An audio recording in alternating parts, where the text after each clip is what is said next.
এখানে যারা হামলার সাথে ডিরেক্ট একদম জড়িত ছিল তাদেরকে কিন্তু বহিষ্কার করা হয়েছে। উনি ছাত্রলীগ করছে, এখন ওনার আদর্শ থেকে উনি বের হয়ে অন্য আদর্শে যাবে না এবং ভালো কাজ করবে না, এটা আসলে বলা যায় না। যেহেতু আমরা গণতন্ত্রটা চাচ্ছি, একটা ইনক্লুসিভ নির্বাচন চাচ্ছি, সেটার জন্য উনি অবশ্যই নির্বাচনে অংশগ্রহণ করবে, কিন্তু ওনার যে শাস্তিটা সেটা নিশ্চিত করা উচিত প্রশাসনকে। এইবারে ডাকসু নির্বাচনের পরিবেশটা খুবই সুন্দর, উৎসব মুখের পরিবেশে আমরা দেখতে পাচ্ছি যে ডাকসু নির্বাচন একদম মনোনয়ন ফর্ম তোলা থেকে বিশেষ করে শেষ দিন যে মনোনয়ন ফর্মের যে লাস্ট ডেট ছিল সেই দিন আমরা দেখছি একটা উৎসব মুখর পরিবেশে সবাই সব প্যানেল এবং স্বতন্ত্র থেকেও অনেক স্টুডেন্টরা ফর্ম তুলেছে।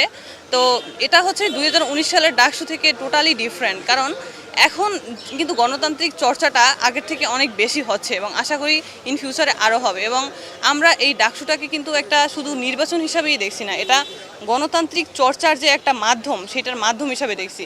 এবং আমি আশা করি এইটা যদি আমরা ডাকসু নির্বাচনটা হয়, এই ডাকসু নির্বাচনটাকে গণতান্ত্রিক মাধ্যম হিসেবে কাজে লাগিয়ে আমরা পুরো বাংলাদেশকে নেতৃত্ব দেওয়ার যে একটা সুন্দর রোল মডেল তৈরি করতে চাই। ঢাকা ইউনিভার্সিটি যদি আমরা নারীদের নিয়ে কাজ করি এবং নারীদের অধিকার আদায়ে কাজ করে অধিকার নিশ্চিত করতে পারি, সেটা দেখে অন্যান্য বিশ্ববিদ্যালয় কলেজের স্টুডেন্টরা উদ্বুদ্ধ হবে এবং তারাও সামনের দিকে আগায় আসবে নারীদেরকে নিয়ে কাজ করার জন্য।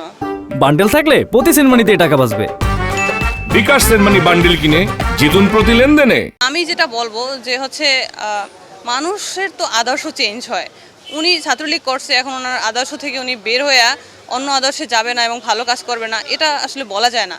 তো আমি যেটা চাচ্ছি যে উনি যে অপরাধটা করছে সেটার শাস্তি হোক, এবং ওনাকে যেহেতু আমরা গণতন্ত্রটা চাচ্ছি, একটা ইনক্লুসিভ নির্বাচন চাচ্ছি, সেটার জন্য উনি অবশ্যই নির্বাচনে অংশগ্রহণ করবে, কিন্তু ওনার যে শাস্তিটা সেটা নিশ্চিত করা উচিত প্রশাসনকে। এখানে যারা হামলার সাথে ডিরেক্ট একদম জড়িত ছিল তাদেরকে কিন্তু বহিষ্কার করা হয়েছে, এবং যাদেরকে যারা জড়িত ছিল না ডিরেক্ট, এবং আপনারা তো রিপোর্ট করেছেন যে ছাত্রলীগের অনেক ছেলেমেয়েরাও জুলাই আন্দোলনে অংশগ্রহণ করেছে। এখন তারা কিন্তু ওই জায়গায় জেদ ধরে বসে রয় না যে আমরা এই আদর্শের আমরা আন্দোলনে যাব না।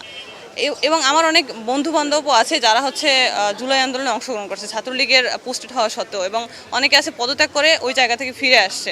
তারা অবশ্যই ভোট দেবে, তাদের গণতান্ত্রিক চর্চাটা অবশ্যই তাদের সুযোগ দেওয়া হবে। এই গণতান্ত্রিক নির্বাচনে এবং ইনক্লুসিভ একটা নির্বাচনে অবশ্যই তাদের সুযোগ দেওয়া উচিত আমি মনে করি। আমরা বিশ্বাস করি যে একটা ইনক্লুসিভ নির্বাচন হবে এবং কাউকে এরকম বৈষম্যর চোখে দেখবে না, কিন্তু মনোনয়ন ফর্ম নিতে যেয়ে যে একদিন বাড়ানোর এই বিষয়টাকে আমরা দেখছি যে একদম বৈষম্য যে করা হয়েছে সেটা কিন্তু স্পষ্ট। তো আশঙ্কা একটু থাকে, কিন্তু আমি প্রশাসনের উপরে বিশ্বাস রাখতে চাই যে তারা এই কাজটা করবে না। ঢাকা ইউনিভার্সিটির স্টুডেন্টদের সাথে একটা অবাধ নির্বাচন হবে, তারা তাদের জায়গা থেকে সমান চোখে দেখবে এবং নির্বাচনটাকে সুন্দরভাবে যে নির্বাচিত হওয়ার যোগ্য তাকেই নিয়ে আসবে আশা করি।